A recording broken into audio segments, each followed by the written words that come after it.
Good morning, everyone. Welcome to the regular council meeting of January 9th, 9 a.m. I'd like to call the meeting to order, and I'd like to take this opportunity to acknowledge the traditional territories of the Blackfoot and the people of the Treaty 7 region in southern Alberta. We're also home to the Métis Nation of Alberta Region 3. This meeting is being conducted virtually, and hopefully we have some people watching. We have the approval of the agenda. Is there any additions or deletions, Mr. Vincent? Mr. Official Administrator, no additions, no deletions this morning. With that, I'll move that the agenda be approved as presented. So moved. All in favor? Carried. We have the minutes of the December 12th regular council meeting. I'll move that the minutes of the regular council meeting be adopted as presented. So moved. All in favor? Carried.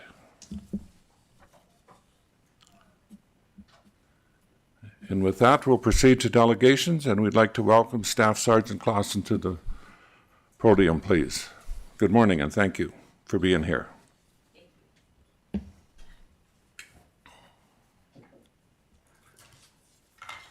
So it's been a while since I've been here. And I would just like to talk about a few things. The first thing, if you have any questions in regards to the November monthly stats, the crime stats, you can ask now.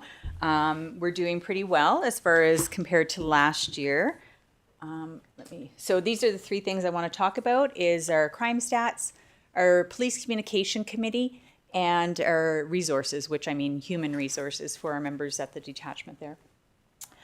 So our crime stats for the November release, these cover from last January to the end of November of 2023.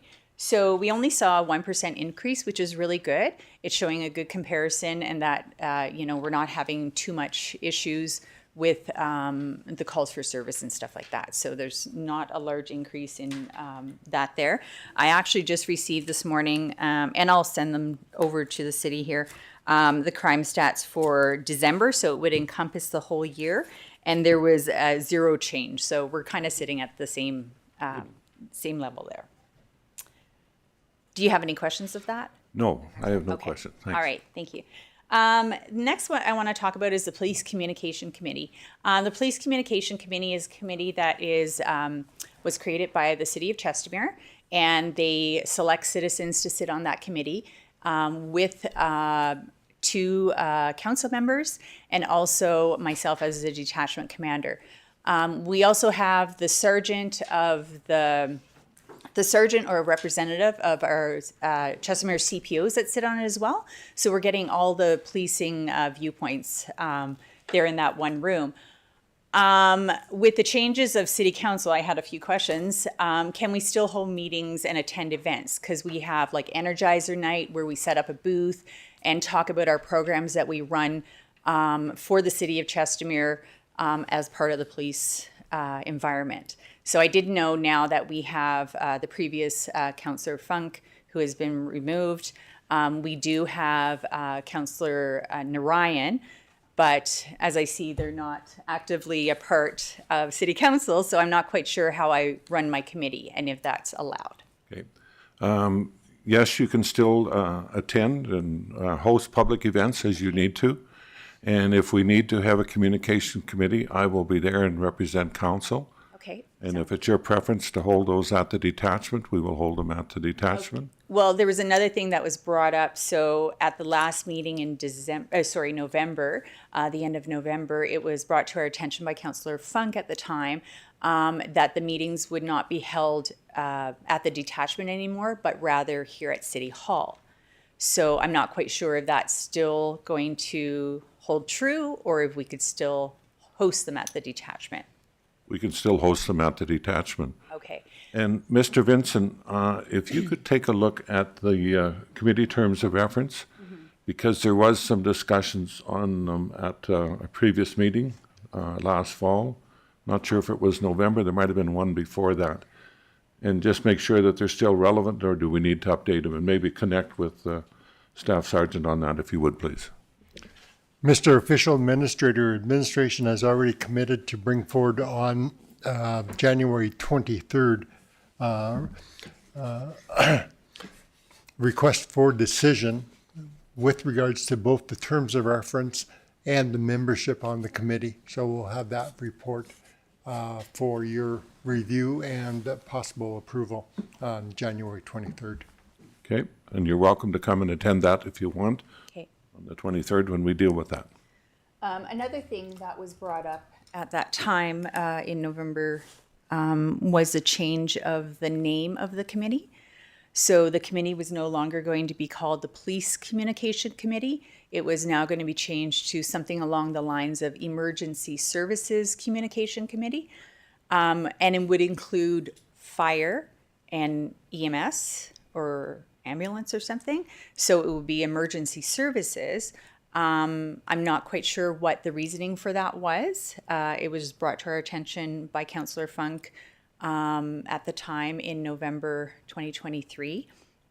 And that would change our branding.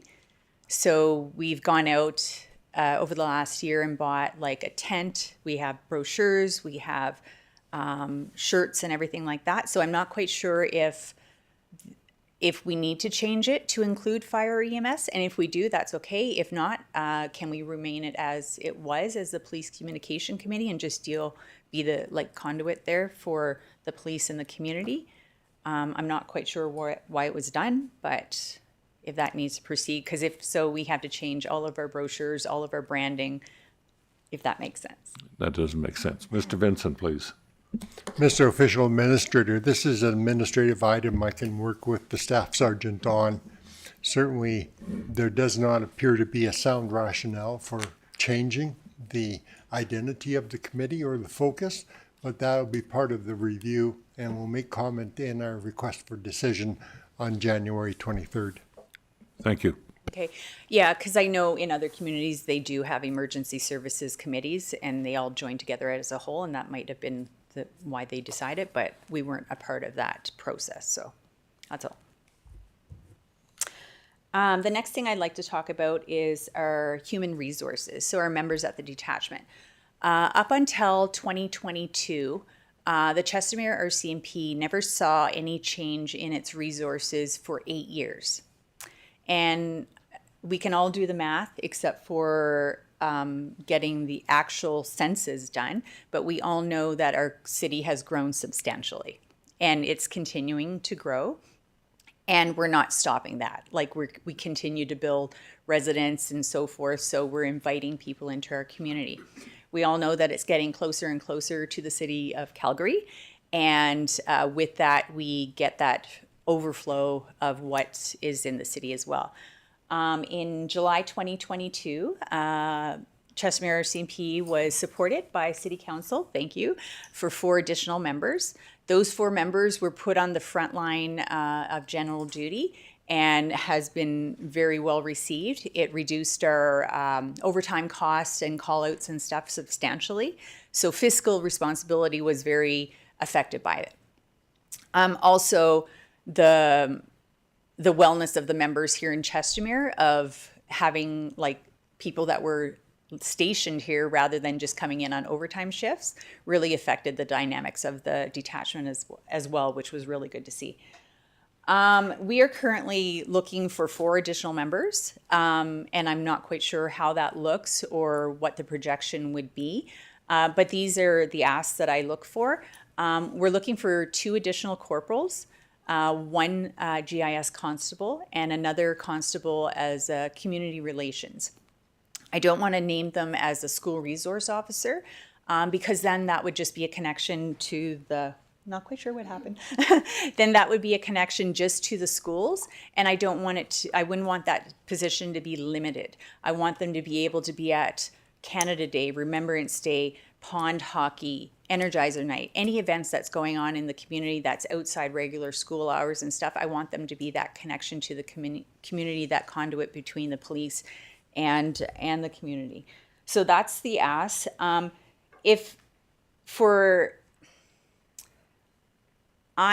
got off the internet and I'm not quite sure when our next census is going to be, or if you guys know what the actual population of Chestermere is.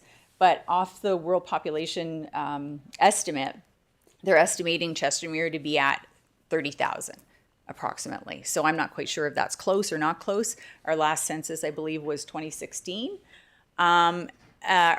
We do a police to population ratio. So every one member, one police officer in Chestermere, they serve 1,429 citizens, if indeed we are at the 30,000 mark for the city of Chestermere. A division average, so Alberta as a whole, the sweet spot, what they consider, is one member for every 918 residents. I will let you know that that is hardly ever attained in any detachment in Alberta. Only places like, say, Fort McMurray, where they're just like handing out members left, right, and center because they want like a dog service unit or they want another unit, so they want extra specializes, so they pay for it. With the RCMP here in Chestermere, we're a municipal detachment, so therefore your costs are 90% of the total cost, right? We don't have any provincial component, so we can't lean on that for any assistance. So right now we sit about one member for every 1,400 residents. This is what we have totally right now that we consist of. One staff sergeant, myself, one sergeant, 2 corporals, 16 constables, and that's in general duty. We have one specialized unit with 1 member in it. And I will let you know she has been very busy the past couple of years. Our municipal employees sit at 6 right now.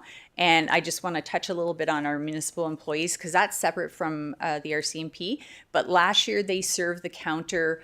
Because they keep track of how many people come into the front counter. Last year they were at about 7,500 people that came into the front counter. In 2022. In 2023 they were over 10,000. So their workload is growing as well, right? We get people coming in from Calgary reporting stuff, other areas reporting accidents that happen elsewhere in RCMP jurisdictions. So the service delivery that we are doing has substantially increased. What I would like to see is an increase in the corporals and to 4 corporals. We currently consist of 4 watches.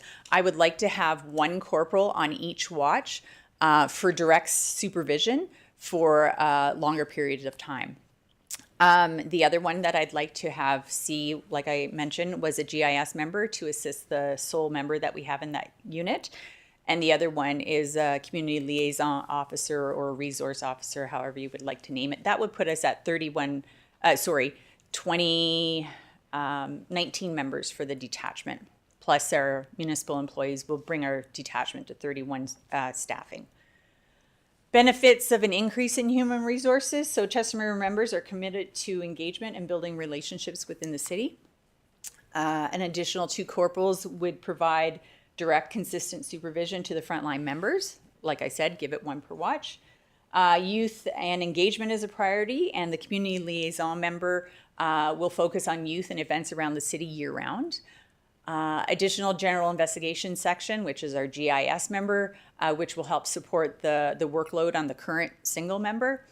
And as the population of the city of Chestermere increases, the number of members should parallel. I shouldn't have to come and ask for new resources when we see our community growing so quickly. And even if it was like 1 new additional member for every 1,000 to 15,000 residents, that would be, good, like to kind of keep up with it. So I don't know if a projection could be like for like this fiscal year, because we run from April to March. We can get 1 general duty corporal and 1 GIS member to supplement. And then the year after get a general duty corporal and a general duty constable for the youth engagement. So that's kind of what I was looking for.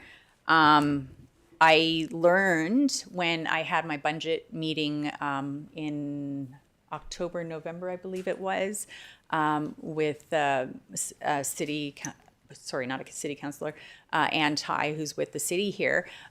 She asked me about the additional member I got last year. And I had not learned of that. So I did know that one member was approved for last year, but not provided. So I'm not quite sure where that communication fell apart, but we didn't get the member that they had allotted for us last year. The one thing with it, a letter has to be signed by the city of Chestermere and provided to the Minister of Justice in order to say we have allocated this funds for an additional member, and that was not provided to me. So.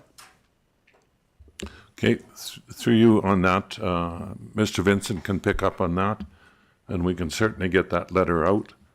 And the time frame for adding additional members is quite a few months. So when we got approval in July last year, when I contacted, we have staffing. When I contacted staffing and said that there was approval and it was all sent off to the Minister of Justice, that was on a Thursday. On Tuesday, they had 4 of the members named. So that was July. The first 2 showed up in October, and the next 2 showed up by February. So it does take a period of time, and the city is only billed for the time that they're actually boots to the ground in your community. So if it were to say start now, we might not see somebody for like 3, 4, 5, 6 months, and then you would just pay for the remainder of the fiscal year. Mr. Vincent? Mr. Official Administrator, I would propose that the staff sergeant and myself will meet in next week or so, review these particular requests. They're administrational in nature, and they have budgetary implications. Administration will need time to put together requests for decision. So I propose that this will come back before council on February 25th with logic, a rationale, and the time frame for implementation. Thank you, Mr. Vincent. Go ahead. Do you have anything further from me? Nothing further, thank you. Okay. I appreciate you being here. I appreciate the invite. Thank you. Just prior to proceeding with the library board presentation on their budget, I'd like to recognize Councillor Dean and Councillor Narayan. I apologize I didn't do that at the start of the meeting. While I know you have no official role in the proceedings at this time, I still would like to recognize your role of council and thank you for your service to the city. With that, if we could get Miranda Johnson to come forward, please. Mr. Official Administrator, point of order, please. It would be appropriate, and I don't know if you're going to do it at the end of the delegations or after each delegation, but I would recommend there be a motion to accept the presentation as information. We can do that right now. We'll move that we accept the RCMP crime stats summary dated January to November 2023 as information. So moved. All in favor? Carried. Good morning. Good morning. Give me a second here, get my glasses.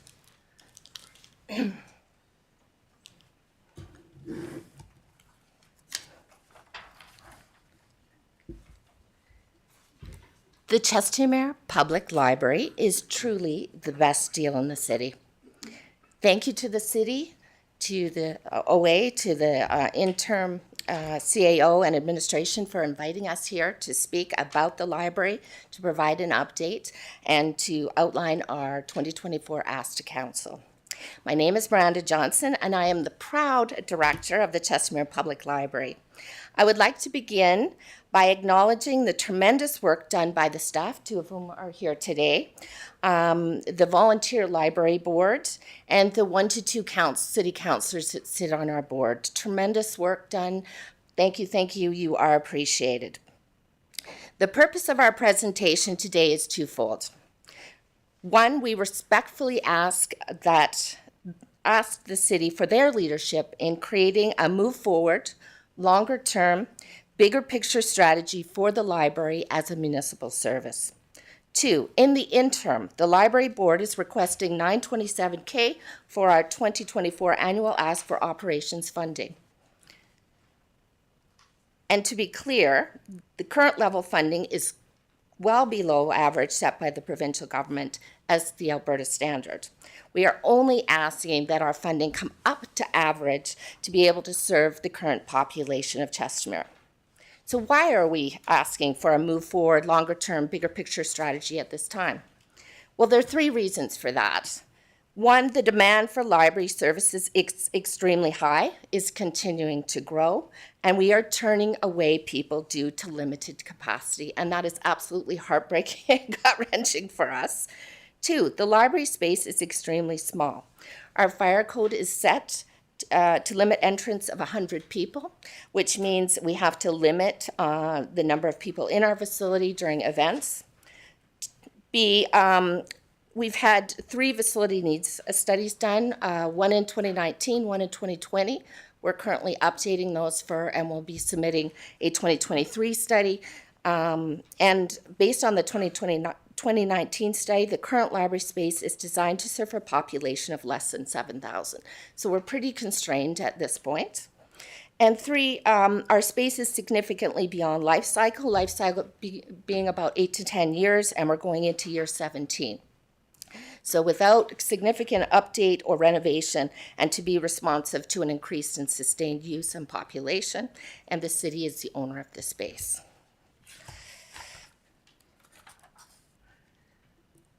So we have a legislative relationship with the city, and we are very thankful to the city. So according to the Alberta Libraries Act and regulation, the municipal council establishes local library service, appoints members, 5 to 10 members to the local library board, including 2 from council, funds local library service, participates as a member of the library system, and provides for a library building and equipment. For the library board's responsibilities, they have management of the library. They're actually a legal entity. They are responsible for creation and control of library budgets and to maximize and leverage all library system services. So what are you funding when you fund the library? Well, the scope of cradle-to-grave municipal library services is quite extensive, and we have the ability to easily pivot to respond to community needs. I'll just speak about some of them listed. So library material circulation and delivery. So we calculate that we saved the community $1.6 million in 2023 with the circulation of materials rather than purchasing materials. The skill, literacy, and development in terms of services, programs, workshops, events, we do the design, implementation, and evaluation. And our programs fill up within minutes. So when we open registration, they're full, which means we're turning people away, which is really heartbreaking. Another part of it is we work in terms of community development and partnerships, identifying and responding to emerging community needs, providing infrastructure to other community organizations, currently Trellis and PCSS, Community Services, Alberta Health Services, Prospect are meeting clients and using our facility to run programs. We'd like to do a lot more of that and be a lot more supportive to the other community organizations in our community. Really, the public library has evolved from a repository for book collections to dynamic community learning hubs. We are exceptionally efficient, and we daily practice evidence-based decision-making to ensure focuses on service delivery to the community.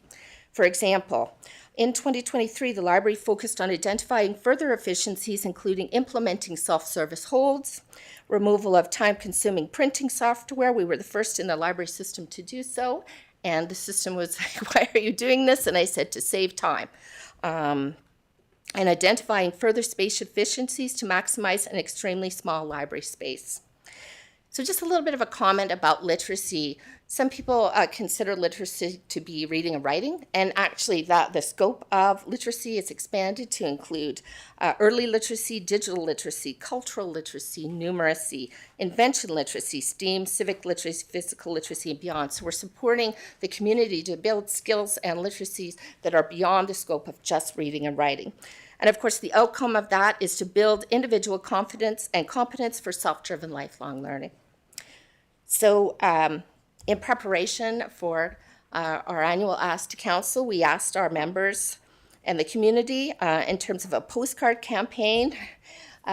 So rather than just listening to us, we wanted the community to speak directly to council. So we did this postcard campaign and we sent postcards in. Some of them were mailed in direct from members, and we also offered to pay the postage to send them in. We also asked our members to directly email council to let them know what the library means to them. So I'll read you a little bit of that feedback. Dear Mayor, Colin, and Council, I visit the library weekly and consider it to be a vital resource and point of community connection. I value the book DVD lending programs and find staff extremely helpful in sourcing materials of interest.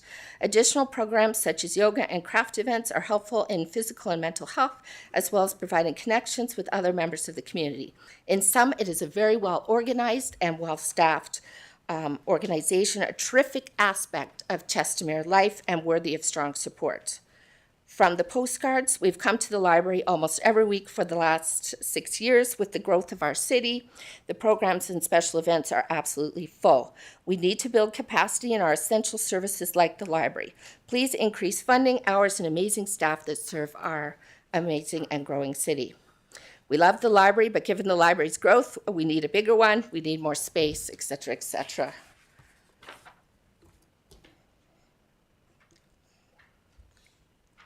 So in terms of our part, our service, we'd like to highlight 3 things from 2023. Our first highlight is we've implemented equitable library service in alignment with other libraries, Calgary, Strathmore, Cochrane. We eliminated fines and membership cards fees. We have consistently recognized and appreciated council as the driver of eliminating fines and fees. And we have a ton of community feedback here, including thank you to the City of Chestermere for free annual library fees, thanks to the city. So thank you so much for that. It's been well appreciated by the library and the community. 2, we were the winner of the Marigold Library System Making a Difference Award for our Test Drive a Hobby collection.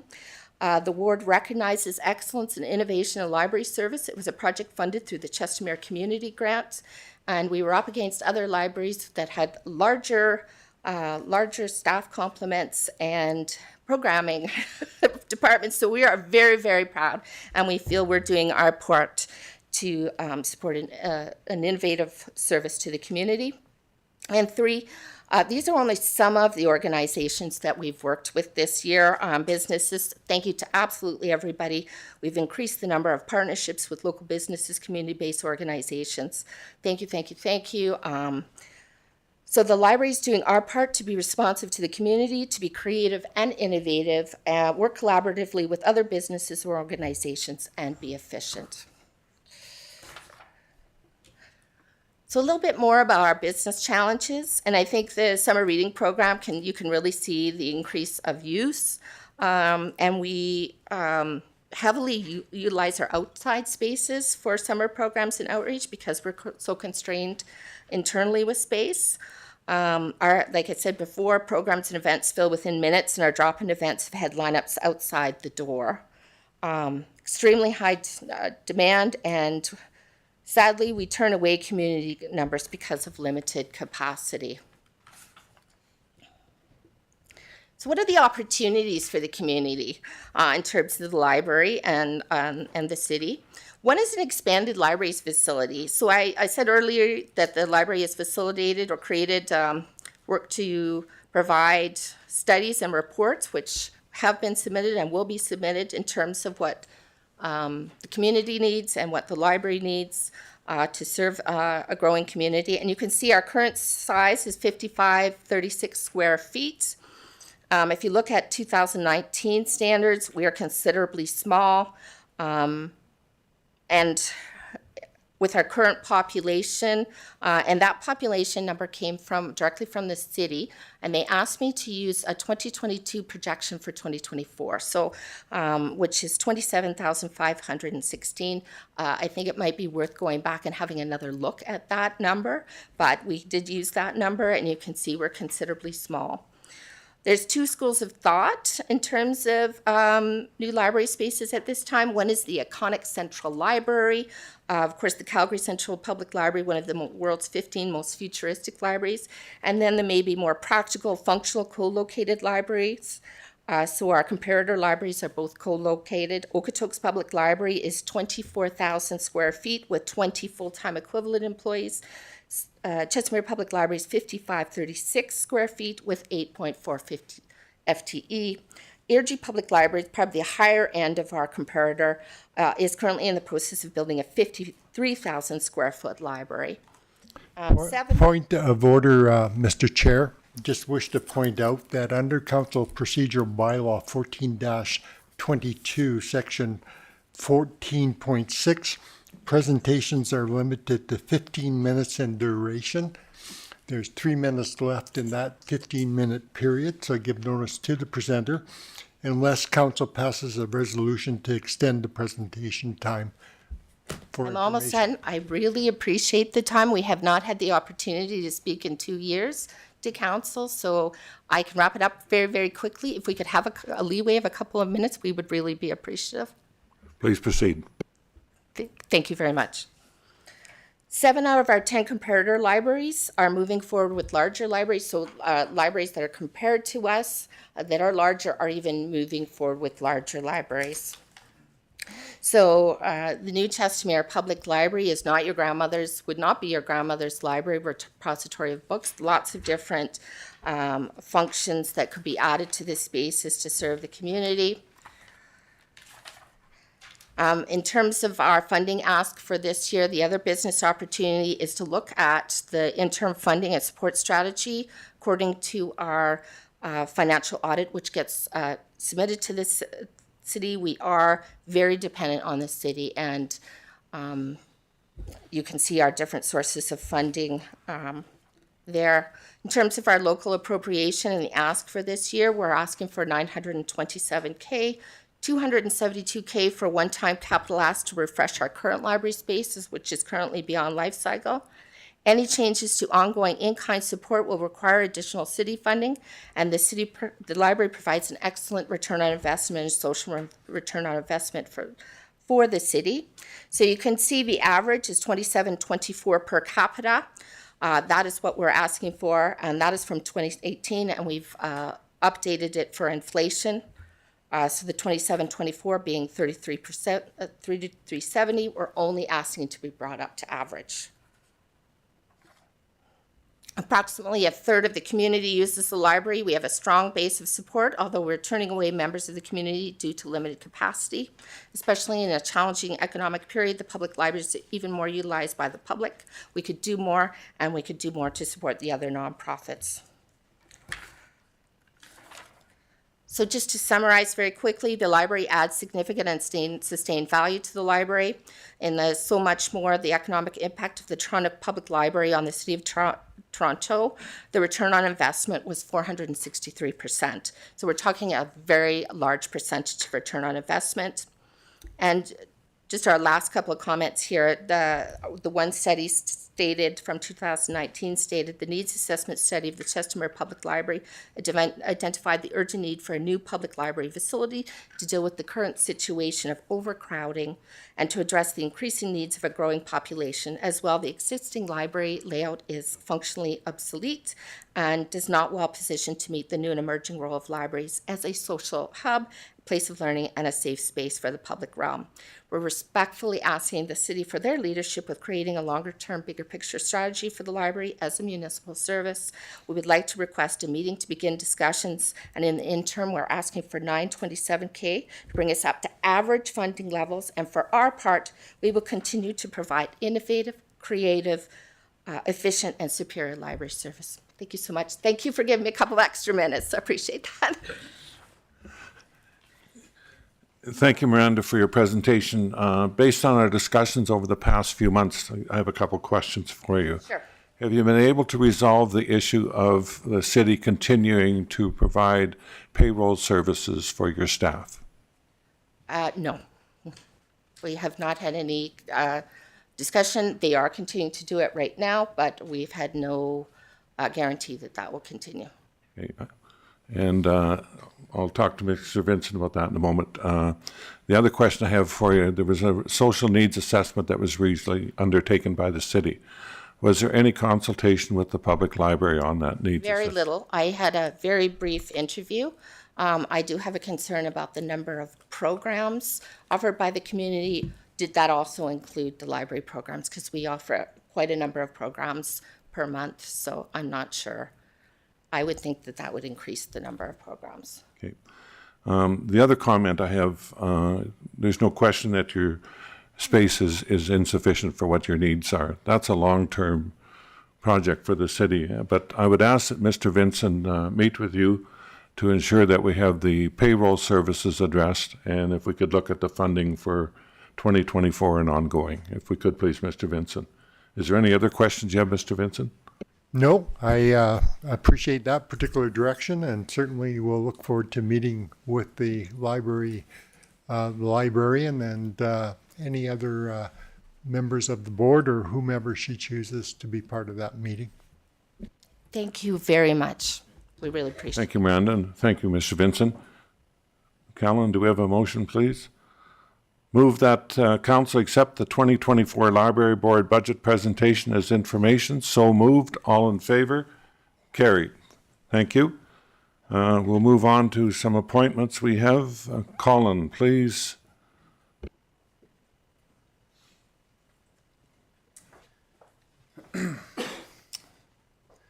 Okay.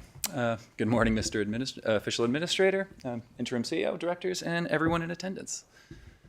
Today I'm just going to be doing a brief presentation on the appointment of hopefully yourself to the Trilateral Committee for the Joint Planning Area 2.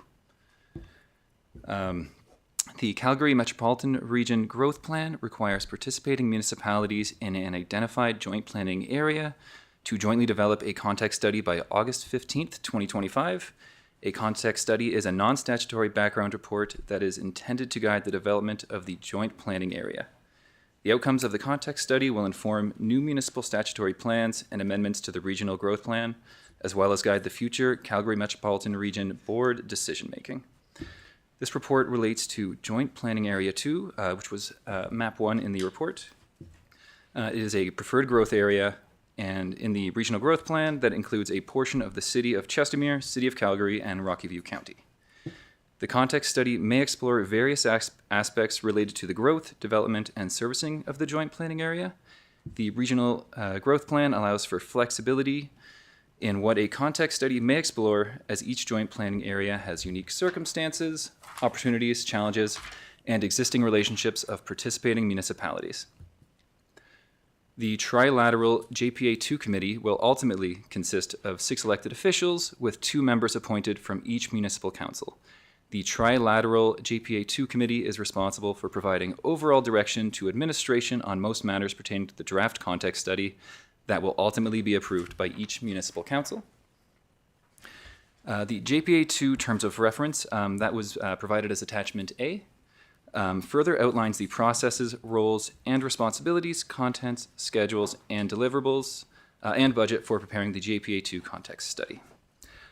2 City of Chestermere councillors were previously appointed to the Trilateral Committee on September 12th, 2023.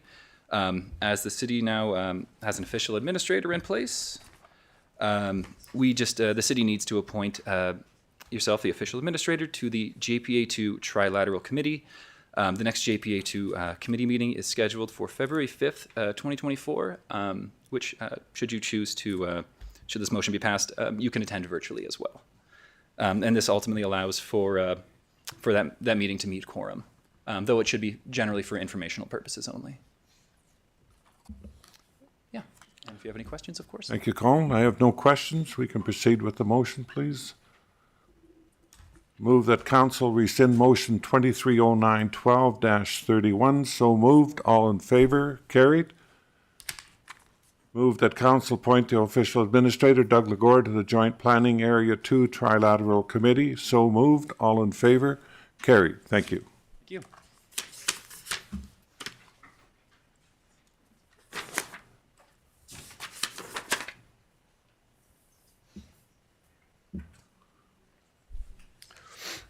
Morning, Kallen. Good morning, official administrator. Today, administration comes to council seeking two motions regarding the Subdivision and Development Appeal Board Committee. The first motion is to accept the extension and reinstatement of the four following members: Andrew Stone, Sean Scheck, Scott Cathnes, and Catherine Carness. Apologies to all the members of the public that I mispronounced their names. Until the end of term ending on December 31st, 2024 for the Subdivision and Development Appeal Board. The other motion is to appoint the official administrator, Doug Legord, for an indefinite term on the Subdivision and Development Appeal Board. These two motions will facilitate the Subdivision and Development Appeal Board to function properly as intended via the Municipal Government Act and city bylaws. Thank you, Kallen. We'll proceed with the motions. Move that council accept the extensions reinstatement of the four following members: Andrew Stone, Sean Scheck, Scott Caithness, and Catherine Cairns until the end of the term ending on December 31st, 2024 for the Subdivision and Development Appeal Board. So moved. All in favor? Carried. Move that council appoint the official administrator, Doug Legord, for an indefinite term on the Subdivision and Development Appeal Board. So moved. All in favor? Carried. Thank you. Jason, please. Good morning, sir.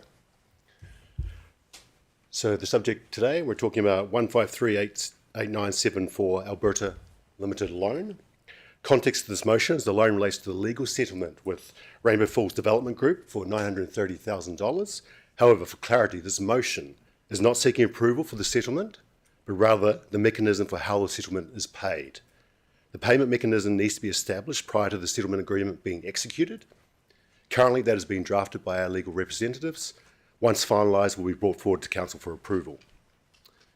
In 2018, Council passed a motion prohibiting 1538974 Alberta Limited from taking on any additional or new debt.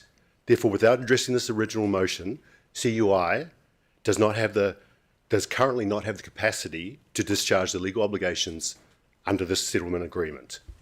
There are two components to this motion administration is seeking approval for. Amendment of motion 52918 set out in the paper, dated November 6, 2018, to allow 1538974 Alberta Limited to take on additional debt and fund the settlement claim for $930,000. To facilitate this, I propose the following wording be added to the original motion. Except in the circumstances whereby the debt is assumed to settle outstanding legal claims attributable to CUI, should the corporation have sufficient funds not to do so. Secondly, City of Chestermere funding of the loan to 1538974 Alberta Limited will come from general restricted surplus. We're currently requesting approval from Council to use RSA funds that currently have sufficient funds to cover the loan. When CUI is consolidated back into the City of Chestermere, the loan will then be assumed by the City. Bylaw number 02523 1537984 Alberta Limited loan for the City of Chestermere to provide a municipal loan to a controlled corporation pursuant to section 265-1 of the MGA will be presented to Council in this session. Any questions? No questions. We can proceed with the resolutions, please, Colin. Mr. Official Administrator, if I might just make a comment. The administration has reviewed this matter thoroughly with the assistance of staff. I'm 100% confident this is the correct number. It was unfortunate that CUI had made a decision 1 month prior to the elapse of an agreement with the developer. Had they waited for 1 month, the utility company would not have been required to pay this amount. So I think that's important in having on the record. Having reviewed and confirmed those particular aspects of the history of this file, it is in order to proceed to ensure that the money that is owed to the developer is paid to them promptly, and upon doing so, a lawsuit that was initiated will be terminated. So it is good news for the city in one sense, however, questionable in terms of past decisions. Sorry for the editorial comments, but I think it needed to be shared with the public. Thank you, Mr. CAO, for that. It does need to be shared. And the settlement will not be released until such time as we have confirmation that the lawsuit has been withdrawn. That is correct. That's part of the agreement that is being drafted by legal counsel. And then through you also, Mr. Administrator, I don't think we need the third resolution that's on this report because the bylaw is on the agenda. That is correct. It's not highlighted. It's not bolded. Simply there as information, and the matter will come up under the section of bylaws on today's agenda. That is correct. Thank you, Kallen. We'll proceed with the motions then. Motion to council to amend motion 529-18 dated November 6, 2018 to allow 1538974 Alberta Limited to take on additional debt to fund the settlement claim for $930,000. Propose the following word to be added into the motion, except in the circumstance whereby the debt is assumed to settle outstanding legal claims attributable to CUI should the corporation not have sufficient funds to do so. So moved. All in favor? Carried.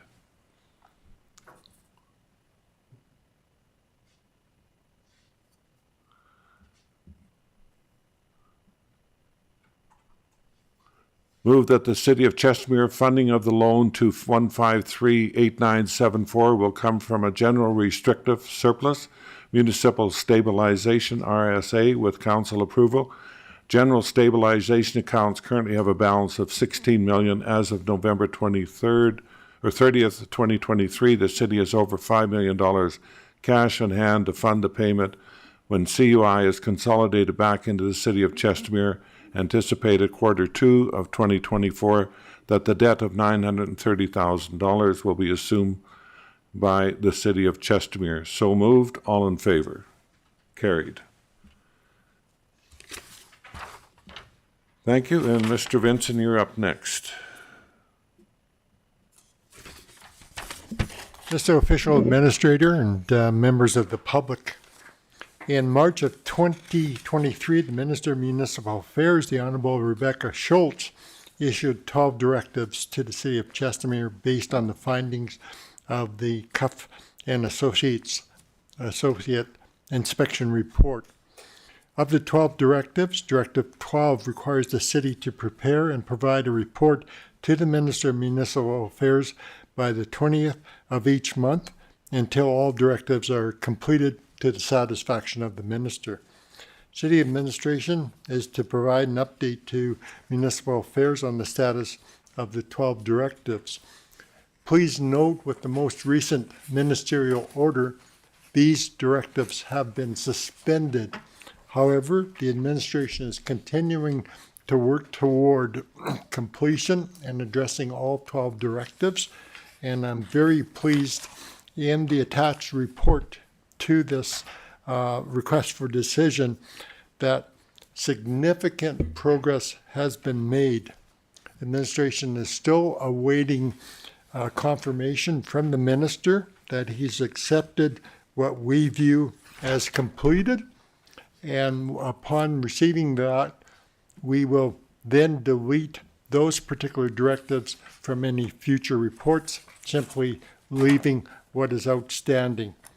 And if you look through the report, you'll note there are a significant number of those directives, in my opinion, which have been satisfied and have been completed.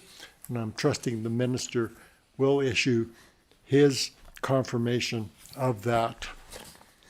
With that, Mr. Official Administrator, ask that Council accept the Alberta Municipal Affairs Directive Progress Report number 5 as information. Thank you, Mr. Vincent. And I think it is important that the city continue to implement the directives, even though they have been suspended by the ministry. And with that, I'll move that council accept the Municipal Affairs Directive Progress Report number 5 as information. So moved. All in favor? Carried. We'll proceed to item 7.2, grant funding. Olimphya, please.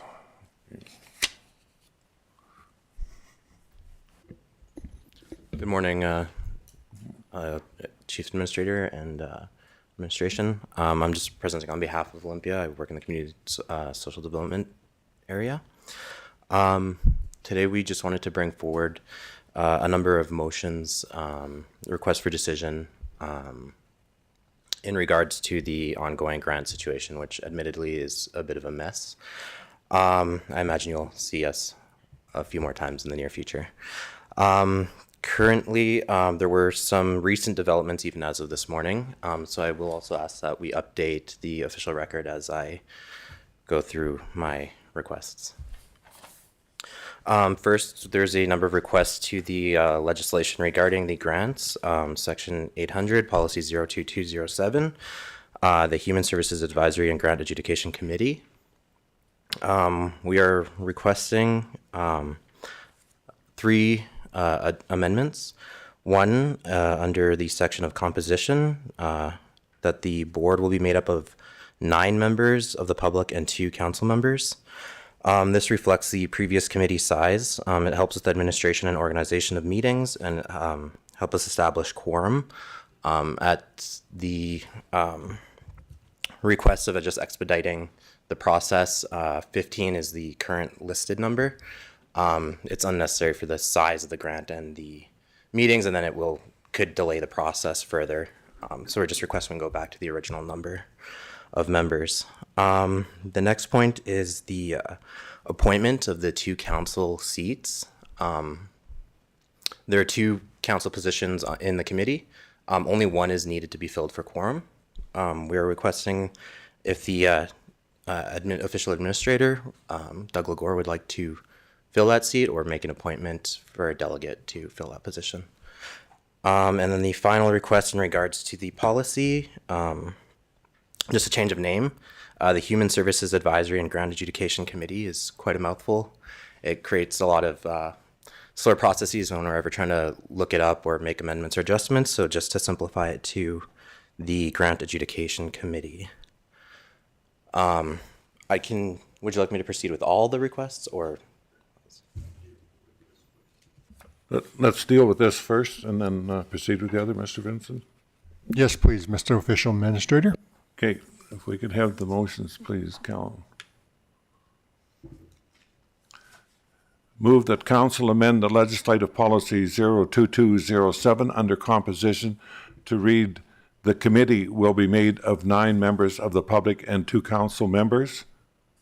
So moved. All in favor? Carried. Move that council recommend the official administrator temporarily appoint the official administrator, Doug Lagore, to sit on the Grant Adjudication Committee to fill the vacant council seat until such time as a new council is elected and appointments are made. So moved. All in favor? So carried. And I believe we got one more. Move that council rename the title of the policy and of the Human Resource Advisory and Grant Adjudication Committee to Grant Adjudication Committee. So moved. All in favor? Carried.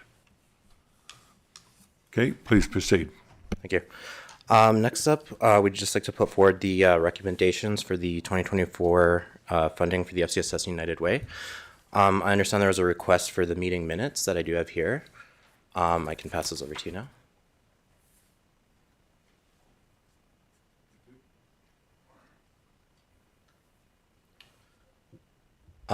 So those minutes are the draft minutes. It's my understanding when the meeting was held that they did not get passed over to legislative services to be published. So I'm not sure what the exact status of those minutes would be, but just for your information.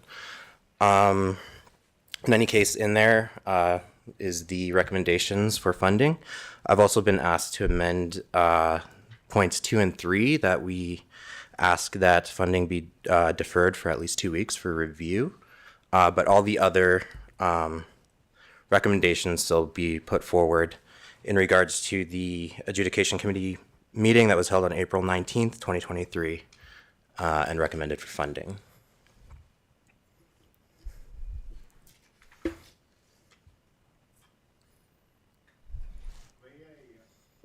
May I ask staff to put that page up on the screen, if you would, please? So everybody can see what we're talking about right there. Thank you very much. Can we enlarge it just a little bit, please? Thank you very much.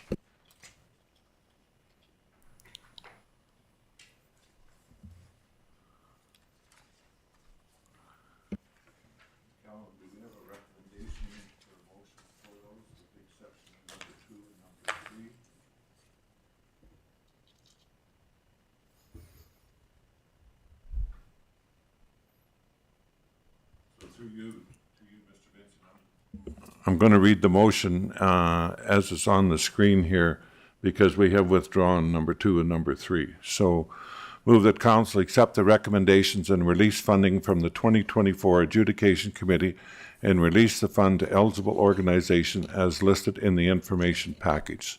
So moved. All in favor? No, excuse me, Mr. Official Administrator, may we add at the end of that motion, With the exception of? with the exception of item number 2 and item number 3. Thank you very much, sir. Yeah, that's better clarification. So moved. All in favor? Carried. Thank you very much. Thank you. And then just finally, just a quick roadmap, just for your information. Yep. Mr. Administrator. So just to accept for information, we are reconvening the Adjudication Committee as of January 17th, 2024 to review the outstanding community grants. And then after recommendations are made, we are going to request another council meeting to hopefully have those approved and have that funding go out. And then our timeline for 24-25 is to have the Family and Community Support Services, FCSS United Way funding and community grant funding, calls for proposals out by June 3rd, deadlines August 5th, notifications for awards September 30th, and project period from January 1st to December 31st, and then the vitality grants as well. Calls for applications on May 6th, deadline for applications on June 10th, notifications of awards June 28th, and the project period from July to December 2024. Thank you.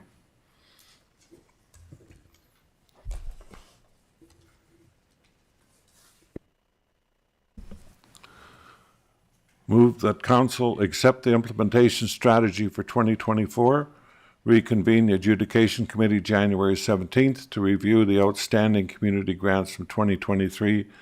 After recommendations have been made, we'll bring them forward to council for review and approval. Next council date as information. So moved. All in favor? Carried. Thank you. Thank you.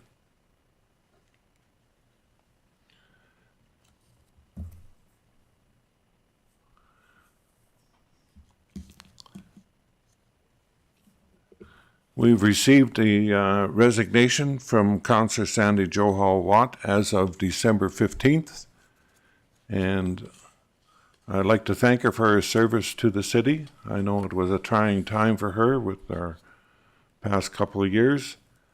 And with that, council, I move the council accept the resignation of Councillor Sandy Johal Watt as of December 15th, 2024. So moved. All in favor? Carried. Thank you.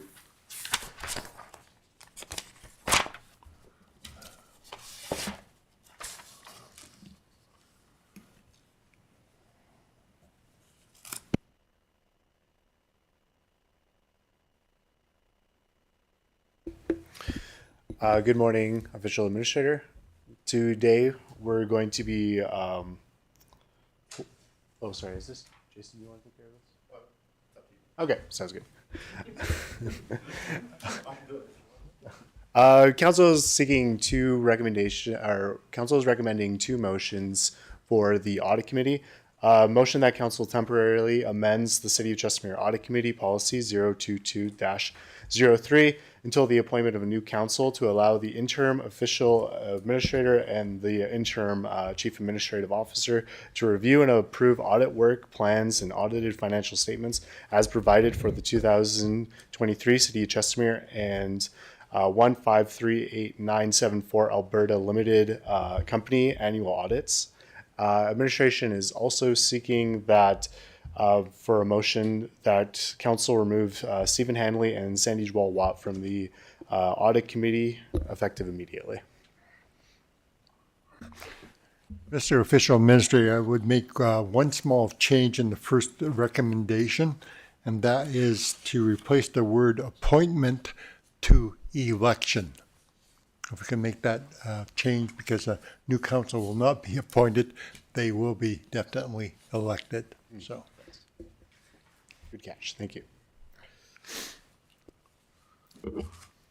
thank you very much.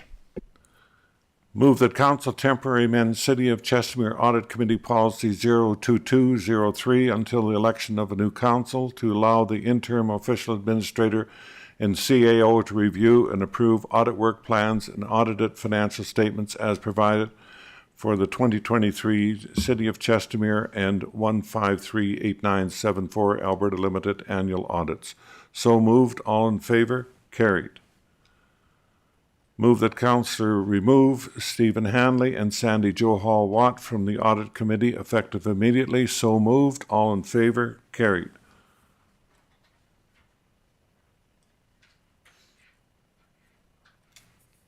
Item 7.5, surety bonds.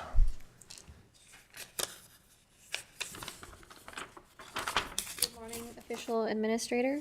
The motion that administration is seeking today is that council rescind policy 022-01, being the surety bond policy in its entirety. The previous council had directed administration to adopt surety bonds as an additional form of security, but upon further review of the surety bond policy, administration is recommending rescinding the policy in its entirety. So should council approve this recommendation, the form in which securities accepted by the City of Chestermere through development agreements shall be in the form of an irrevocable letter of credit. In the future, if directed to by council, administration will reevaluate the acceptance of surety bonds. And for implications, there is only one financially, which is that the form in which securities accepted by the municipality will no longer include surety bonds. Administration does not see any significant risk with rescinding policy 022-01 being the surety bond policy. And for your reference in the report, there are the previous resolutions regarding the surety bond policy. That concludes my presentation. I'm happy to answer any questions. Thank you. I have no questions. I have one for Mr. Vincent. Do we have a lot of surety bonds in place now? Do we know? Mr. Official Administrator, I met with staff, and to their great efforts, there was only one application for a surety bond. We met with the developers last week, advised them of our intent to bring this request for decision forward today, and they withdrew their application. So everything's in order and aligned now. Thank you, Mr. Vincent. I commend staff for changing our policy here. It provides much better security for the city and puts it in a better position. With that, I'll move that council rescind policy 02201 being the surety bond policy in its entirety. So moved. All in favor? Carried. Thank you. Moving on to 7.6.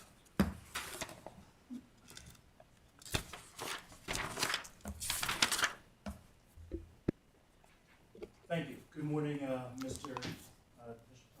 Official Administrator. I hope you're doing well. The motion I'm bringing forth to you is that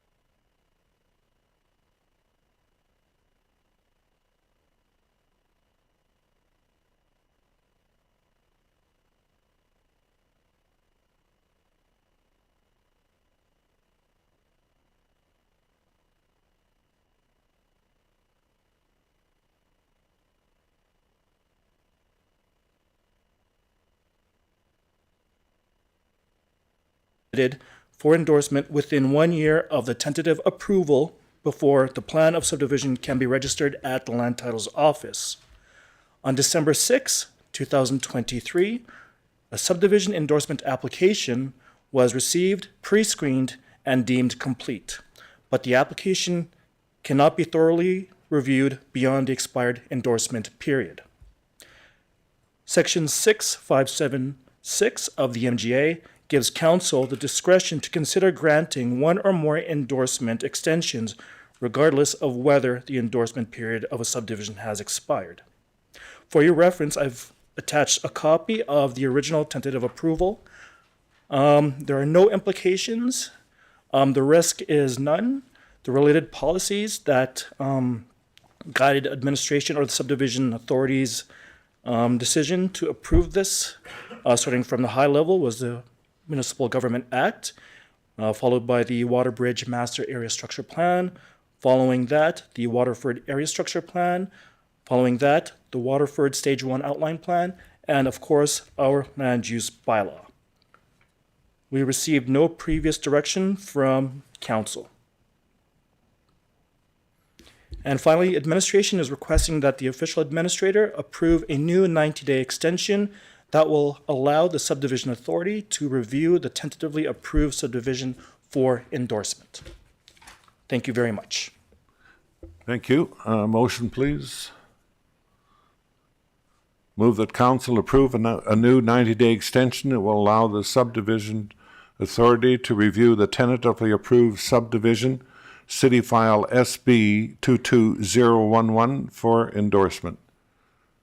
So moved. All in favor? Carried. Thank you. Thank you. Have a good day.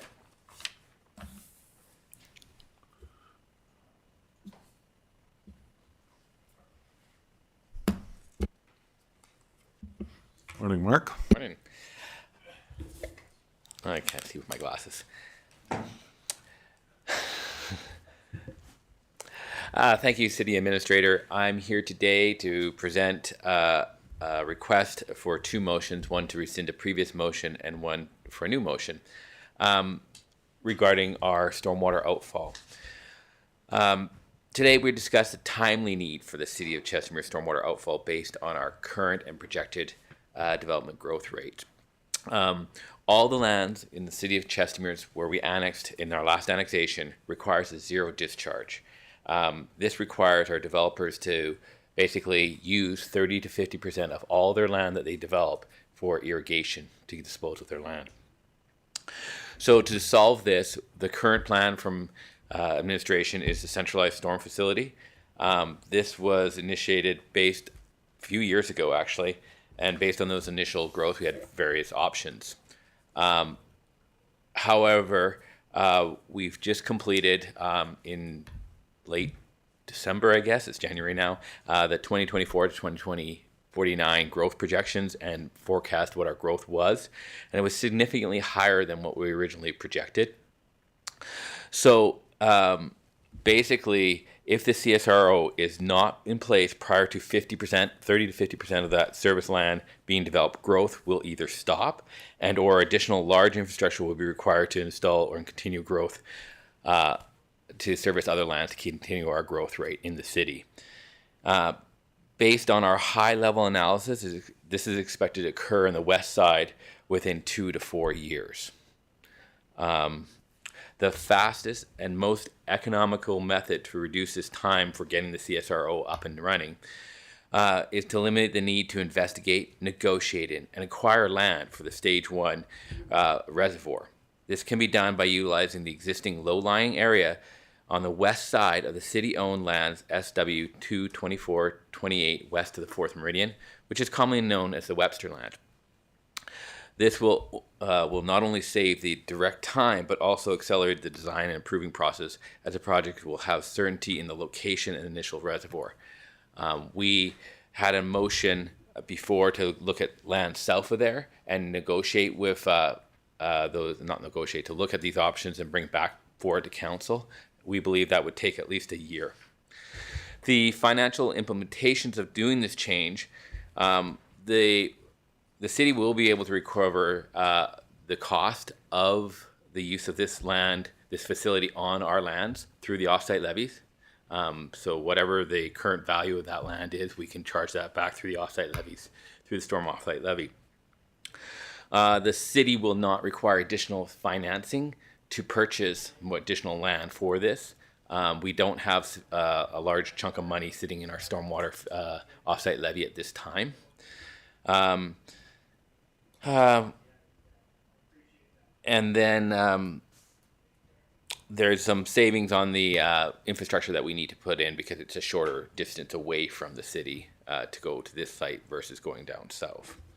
The servicing was reviewed with the report, and this was BC was rated one of the top one or two, very close on the point net system on the evaluation. And based on that scoping, it was the best on the technical side. It had a lower social score because they were planning to rezone the Webster land to commercial residential from its current MDP of industrial. And that's one of the reasons it was so low on the social score. But if it remains the same as it's currently zoned or land use, it would have a higher social score. There is a risk associated with this, and that is that we have a purchase agreement with the Webster land that has a clause that allows them to back out a land deal if the stormwater management infrastructure is placed on their property. So that is the risk to the city, that we may lose that deal. With that, I have the two motions, one to rescind 231114-06, and the other motion, if that is passed, that council direct administration to subdivide the required parcel and pre-design the area and pre-designate the area as a public utility lot, PUL, to accommodate the centralized stormwater reservoir stage 1 on the west side of the city's own land, SW2-2428, west of the 4th Meridian. Any questions? Yes, I have one question. Why was this option not considered on November 14th? It was considered on November 17th there. It was called BC. So it was phase 1 being on the first part, being on B, and then on C. Council chose the one to the south primarily due to that land deal, I believe, and wanting to use this low landing area for commercial, with my understanding. Okay, thank you. Mr. Official Administrator, if I might just add a couple comments, please. I spent a significant amount of time meeting with Mark and with our interim director, Elizabeth Armitage, to be absolutely sure that this is the right direction for the city in terms of our growth and addressing issues. I am absolutely convinced this is the best option to serve the greater interests of the city of Chestermere. I think, Mr. Official Administrator, since the city will be able to recover a significant portion of the costs for the Webster land through developers through the stormwater offsite levy, is a very important consideration. Secondly, the city will not be required to find additional financing. We know the struggle we've had with our debt limits in the past. This is a very pronounced positive factor to consider. Also, we'll minimize the chance that development will stop or be slowed down. As Mark has indicated, that our time horizon is only 2 to 4 years. That would put significant pressure on the development community, and certainly in terms of what our projections are for growth from now to 2049 would certainly be stymied. And the use of this site will reduce the cost.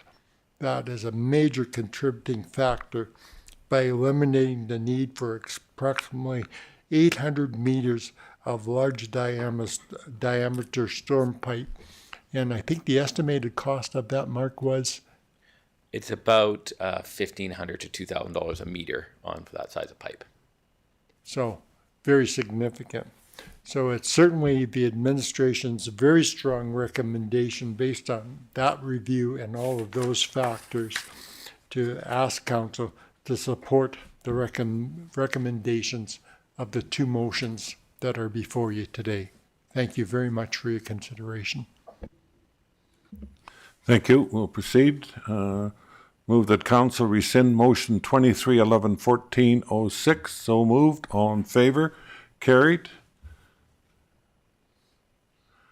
Move that council direct administrations to subdivide the required parcel and pre-designate the area as a public utility lot, PUL, to accommodate the centralized storage reservoir, Stage 1, on the west side of the city's own land on the southwest 22428 west of the 4th meridian. So moved. All in favor?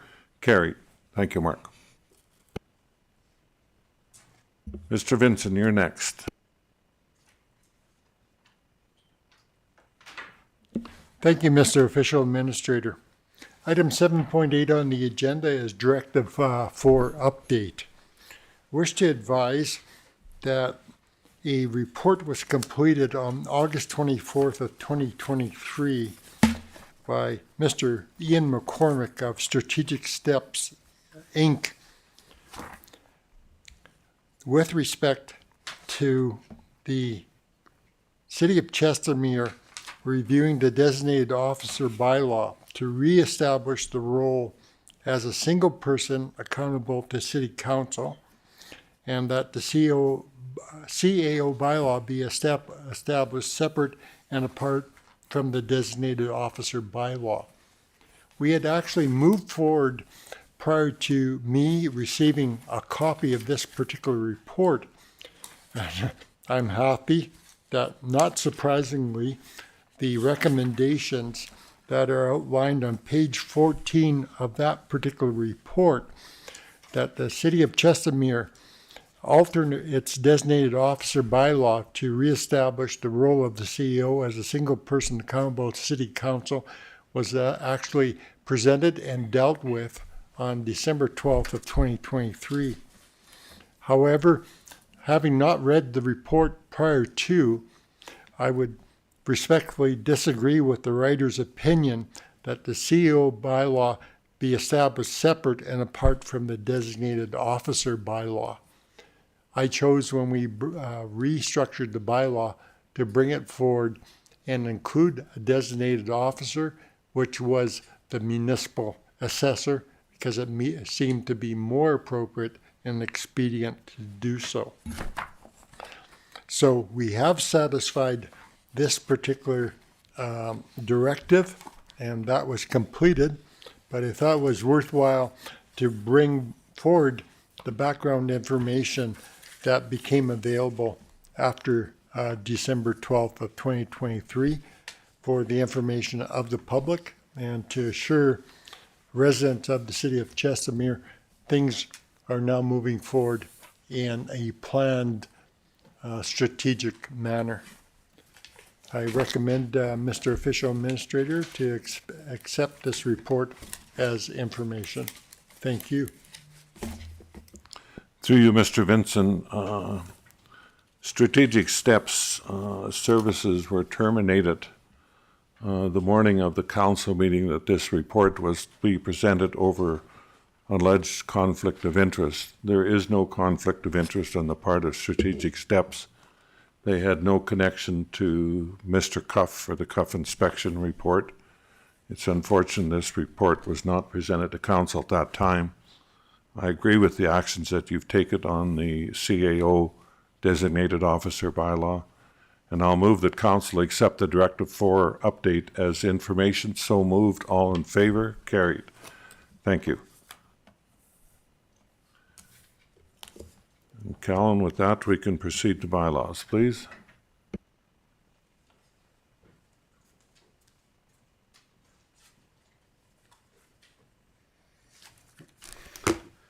Good morning again, Official Administrator. Council is seeking to receive first reading for bylaws 001-24, being the City of Chestermere procedural bylaw.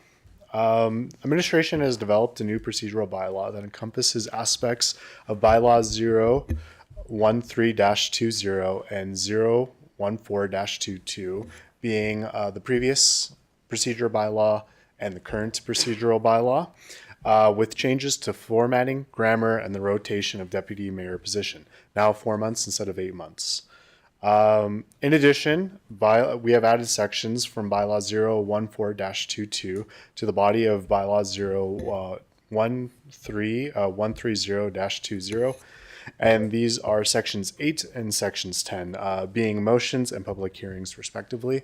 Administration believed that those sections are quite outlined well in 014-24, and they not only provide to administration and council, but also to the public exactly the details and the processes for how motions are made, all the varieties there, and also for public hearings. And it is in administration's opinion that allowing for more clarity and greater details in one document instead of forcing people to search other documents and Robert's rules and whatnot is good governance. So we believe adding those sections to 013-20, being the body of 001-24, is appropriate. So administration is seeking first reading for bylaw 001-24. Thank you, Kallen. We'll proceed and move that council give first reading to bylaw 00124, being the City of Chestermere procedural bylaw. So moved. All in favor? Carried. Thank you. Mr. Official Administrator, just for the record, if the public was reviewing the agenda package, they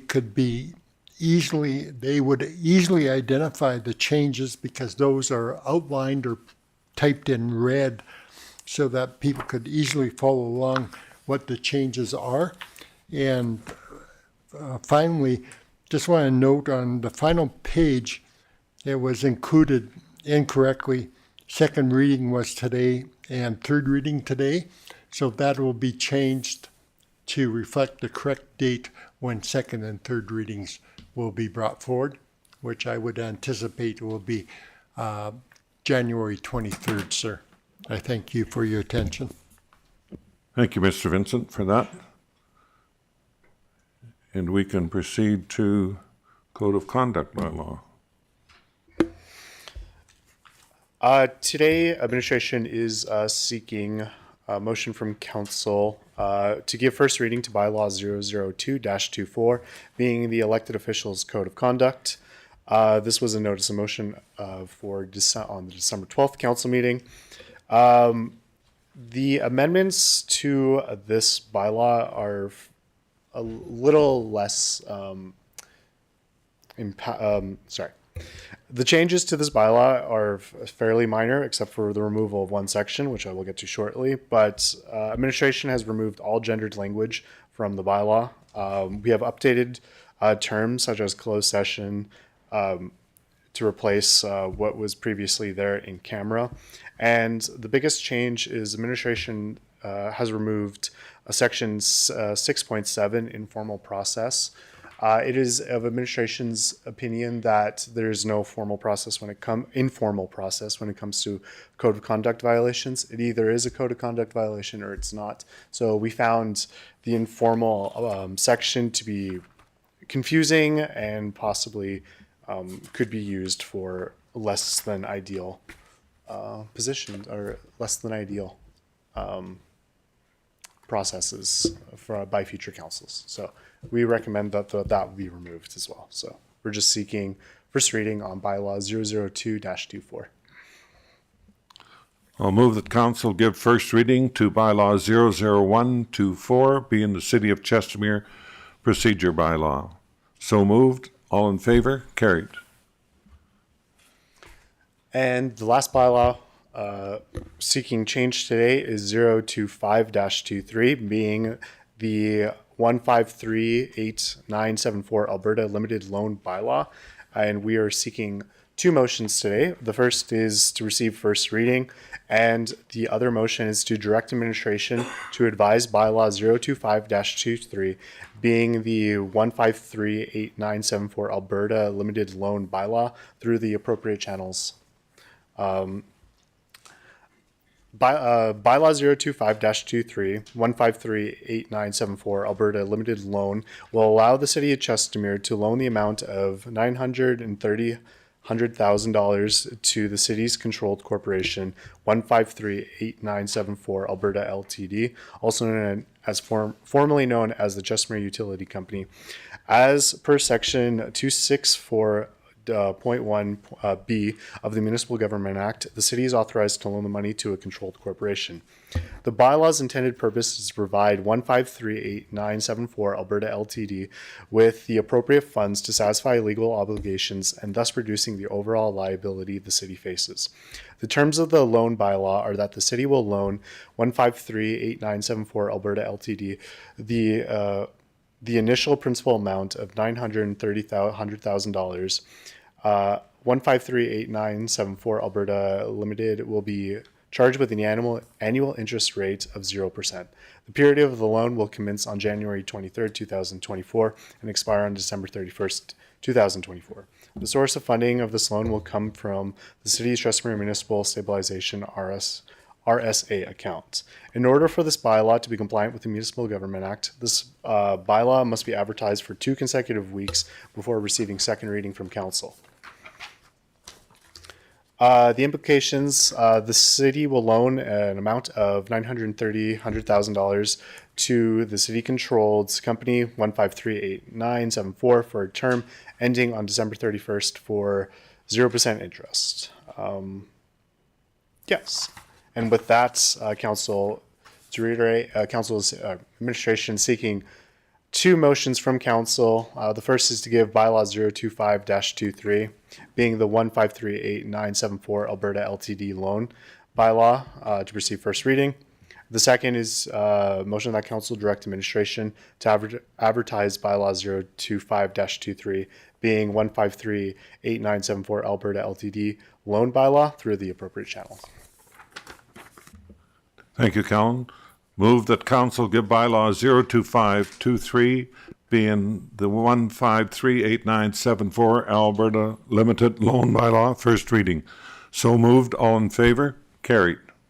Mr. Official Administrator, prior to the next resolution, I would just advise, if approved, the 2-week period would take us through to the end of January, and you could expect that this item would be back on Council's agenda for the February 13th, 2024 Council agenda. Thank you. Also, Mr. Vincent, the reason the interest rate is 0% is it does not make sense for the city to charge itself interest. It would look very peculiar, sir, to be doing so.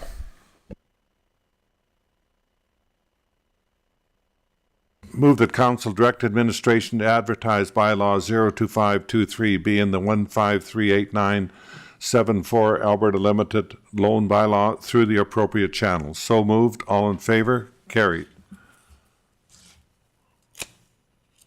With that, we'll move to item 9.1. Mr. Official Administrator, I'll speak to the matter. Our development, our community growth and infrastructure division is very proud of the work that they do during the year, and their report is a very glowing report on the statistics that we've enjoyed and the tremendous growth that has been reflected in this report. I congratulate them for all of the hard work and very proud to present their report. Their statistics are outstanding and phenomenal. So certainly we accept their report for information and recommend it be accepted by council as information.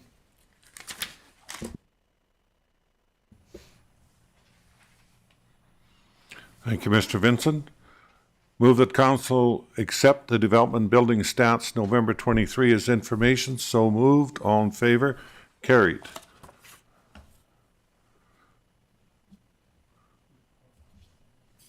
month-end report.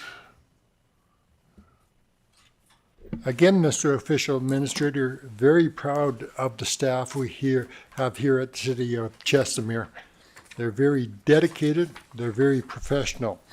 They have taken the time to provide a report on roads and storm drainage, on health and safety, on fleet, environmental services, facilities, parks. They are very proud of the work they do, and it's reflected in the numerous accomplishments that they've achieved. And certainly, I'm impressed and proud to present this report on their behalf. Please accept it as information, and the public should be very proud as well. And this report, if you review it, gives you a great insight into all of the things that our staff do on a daily, monthly, and yearly basis. Thank you very much. Thank you, Mr. Vincent. I'll move that council accept the Community Operations Month-End Report, December 2023, as information. All in favor? Carried. Kallen, our last item.